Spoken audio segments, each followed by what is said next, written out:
Hey everyone, so today I'm going to show you how to create that gorgeous smoky eye using the Too Faced Chocolate Bonbons palette. I'm using some brushes from a company called Vanity Planet to achieve today's look, and they've kindly sponsored this video. What caught my eye about this particular set was that the brushes are vegan, and I don't own any brushes like these, so I was really interested to see how they would perform. There are 15 brushes in this set and they come in this really nice rollout case which is very handy for on the go. It's compact, so perfect for travelling, and the case keeps the brushes nice and clean and protected. The brushes themselves are gorgeous, they're a dream to use, and there's a great range of brushes in the set, but I'll elaborate on them a bit more in the video as I'm using them. Something worth noting is that the handles are made of birch wood, again very unique to my collection, but I noticed a slight fragrance when I opened my set. Vanity Planet assured me that this is due to a protective seal placed on the wood pre-packaging, and the fragrance doesn't affect the usage of the brushes. I let mine air dry for a couple of days prior to using them and they were good to go. If you are interested in checking the brushes out, I've left a link in the description box with a discount code where you can get 70% off. This makes the set only $30, which is a complete steal in my opinion. And without further ado, I'm going to put these brushes into action. I've applied some foundation and powder to my eye area, and now I'm going to apply the shade Divinity all over the lid and up to the brow bone, just to give me a nice base to start out on. I'm applying the shadow with the large domed shader brush, and I find this is great for packing product onto the lid. Next, I'm taking the shade Satin Sheets, which is the most beautiful highlight shade. It leaves a really nice golden sheen to where it's applied. I'm adding that just underneath the brow bone and lightly blending out the edges. And to do that, I'm using the rounded liner brush. Its intended use is for applying cream eyeliner products, but I find it's great for precision work in general. Then I'm going to use some of the shade Almond Truffle. It's the first shade on that top row, and it's a really nice matte mauve shade. I'm using the medium blender brush to apply a wash of this colour into the crease, and this brush is my favourite from this set. It's the one I get the most use out of. I really like it because despite the brush being quite dense, you still have a lot of movement with it. Next, I'm going in with the shade Mocha. It's that light brown on the second row, second in from the left, and I'm adding this into the crease too, a little deeper in the crease this time, just to add a bit more depth.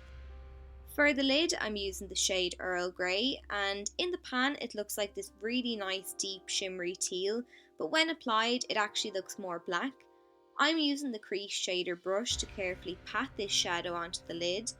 Because I've already done my foundation, I want to limit the chance of fallout, so I'm just taking my time with this shade, applying it little by little until I get the intensity and coverage that I desire. Then I'm taking Malted, which is that dark brown on the right hand side of the top row. I felt that there was too much of a jump from the darkness on the lid to the lightness in the crease, and there needed to be something in between that to make the transition from light to dark a little smoother. So I'm applying that dark brown into the deepest part of my crease with a smudging brush, and I picked this brush because it was small enough to get the job done without covering up that crease work that we done earlier. You still want that lighter shade to peek through. There isn't a black eyeshadow in the Bonbons palette, so I'm just using one from my Matte Trimony palette, and with that same brush I'm smudging a little of this on the outer corner of my eye just to add some more depth to the look. This look ended up being a bit darker than I'd intended, so I decided to go back in with that Satin Sheets highlight shade on my rounded liner brush, and I applied it just around the tear duct of my eye to add a little bit of brightness. I'm not applying liquid liner, but I will be applying lashes, so I want a bit more darkness at the lash line. So I'm just adding some of that black eyeshadow again, all the way along the upper lash line with my angled liner brush, and once that's in place I'm going to smudge it slightly, just so it fades in with that lid colour.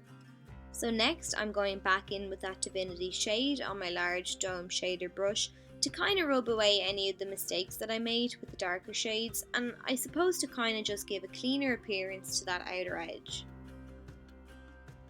For the lower lash line, I'm applying Mocha first with that crease shader brush again, and then I'm going in with the Earl Grey a little closer to the lash line.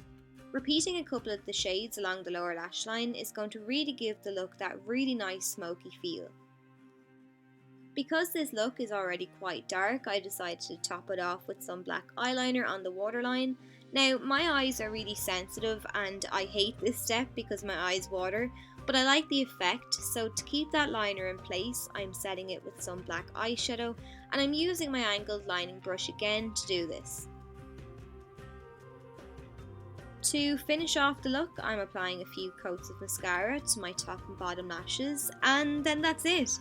So I hope you enjoyed this tutorial and found it helpful. Thanks so much for watching, and I'll see you all in my next video.